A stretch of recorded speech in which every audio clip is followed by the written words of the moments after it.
आम बड़चणा महोत्सव द्वितीय संध्या अभिजित संगीत मन मोहिले दर्शक कला संस्कृति भाईचारार गणपर्व आम बड़चणा महोत्सवर द्वितीय संध्यारे बॉलीवुड कंठशिल्पी अभिजित भट्टाचार्य संगीत समग्र परिवेश को हलचल करी दर्शकों मन मोहिथिले।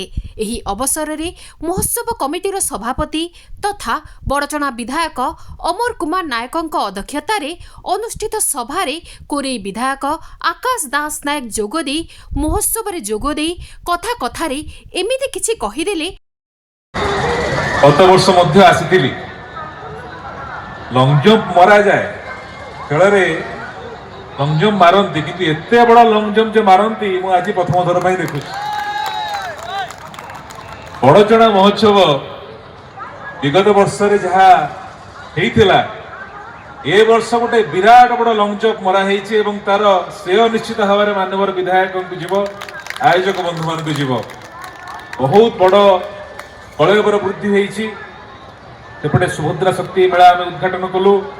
आज ये सुंदर कल्चरल फंक्शन जो भाव में स्टेज ठू आरंभ कर आरेंजमेंट आपण मैंने आयोजक मान गोटे जोरदार करताली देवा दरकार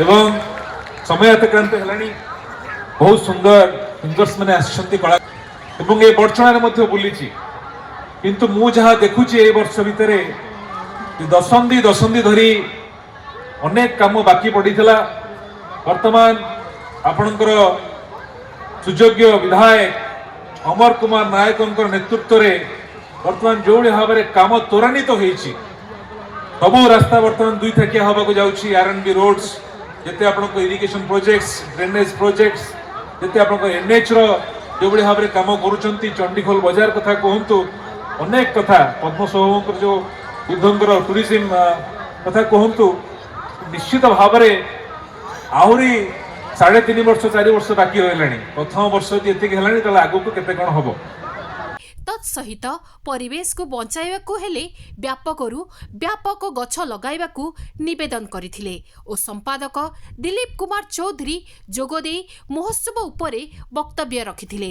एही अवसर में स्थानीय अंचलर किछि कलाकार सेमानक कलाकृति परिवेषण करथिले। सुश्री कामिनी नायक सभा संचालन करथिले। शिक्षक प्रकाश साहू स्वागत भाषण सह अतिथि परिचय प्रदान करथिले। सुभद्रा शक्ति मेला अतिथि द्वारा उद्घाटित होइथिला। अम्य कुमार दास धन्यवाद देथिले। अस्मिता खबर।